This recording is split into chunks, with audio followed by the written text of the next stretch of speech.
Good afternoon. This is Joanna from Apple Joe Farms, Modern Homesteader.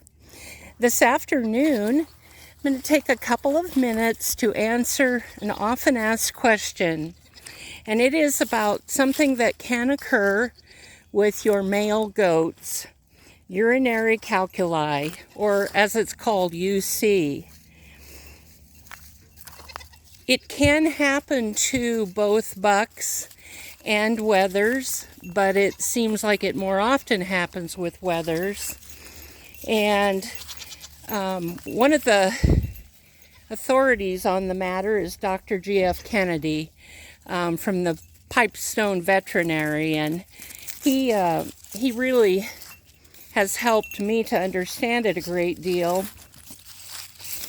When it occurs is in the cases of your bucks and wethers who have a high grain diet. That's the number one cause for UC. And the symptoms that you're going to see if it's occurring is, for instance, when I fed my bucks one morning, I noticed that one of them did not come over to eat. And he seemed like he was straining to urinate. And he had no interest at all in coming to eat. Well, I knew that there was definitely something wrong. And when I took him to the vet, he asked me if by any chance I had begun feeding alfalfa hay. And I said, well, yeah, actually I have for the last month. And he said, well, that's the first thing that I would quit. Because it has too high of a calcium content. And so he said, you definitely need to not be feeding alfalfa to your male goats. And to understand a little bit about what happens with UC in male goats is that stones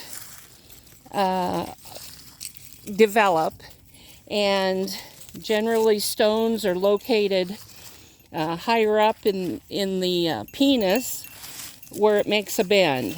And so oftentimes when doctors decide to clip at the end of the penis, it is not successful because the stone is not located there many times. And so that surgery is often not a good fix. Now, the stones are invariably the result of the addition of phosphorus to their food ration. And of course, there's other factors such as, is salt available, or is there a lack of calcium in the diet? And of course, having plentiful, clean water so they can get plenty to drink is very important. So, how to prevent it? Well, a big part of it, again, is their feed ration. You have to be very careful to only feed a limited amount of grains to your bucks.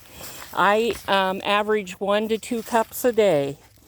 And the doctor told me that if I could add a pinch of ammonium chloride to their feed, that would be very helpful. And like right now I have 5, 1 wether, and 4 bucks. And I give them a scant 1/4 of a teaspoon of ammonium chloride in each day's feed rations. Some of the goat feeds already have ammonium chloride in them. So we would want to avoid feeds and minerals containing added phosphorus because we want to maintain the calcium to phosphorus ratio of 2 to 1 in the goat feed. Any procedure that encourages the consumption of water is going to be very, very helpful too.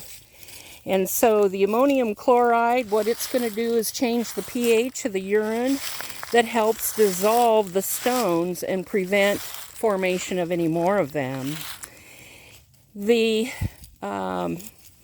UC, and there being such an incidence reoccurring of that with goat owners calling in, has caused some to go ahead and mix a mixture of selenium and iodine, a premix that's mixed with loose white salt.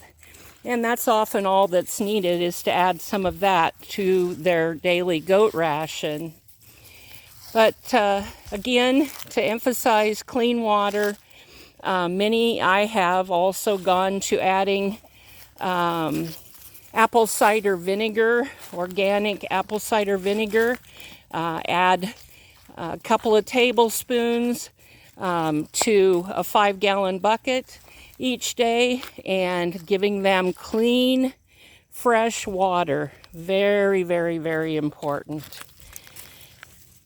In conclusion, just to say that we want to remember that it is a life and death medical emergency when your males develop urinary calculi. And so keeping an eye on your herd every single day and watching things like, are they doing something that they don't normally do, or are they not doing something they normally do, like coming to eat. And I had my first incident, and I've only had 2 in all my years because I finally got figured out what was causing it. But in the first instance, he wouldn't come and eat, and he laid off by himself during the day. And so immediately I began watching him very closely and could see he was straining to urinate. And so immediately you want to go ahead, and I drenched some ammonium chloride with water. I did that about 4 times that day. You don't want to give them too much because they're not able to urinate, and we don't want to fill their bladder up and have it burst. And so just really, really being careful. And in both cases, mine resolved with no surgical intervention whatsoever. But I learned no alfalfa for the male goats and a limited food ration, plenty of clean, fresh water at all times. So I hope that this has been helpful to you. Feel free to write or send me your questions, and I'll try to help if I can. I hope that this has been very helpful. Thank you so much for viewing my video. And please come and visit our website, applejoefarms.com. Your questions are always welcome. Love to do anything I can to help. Take care.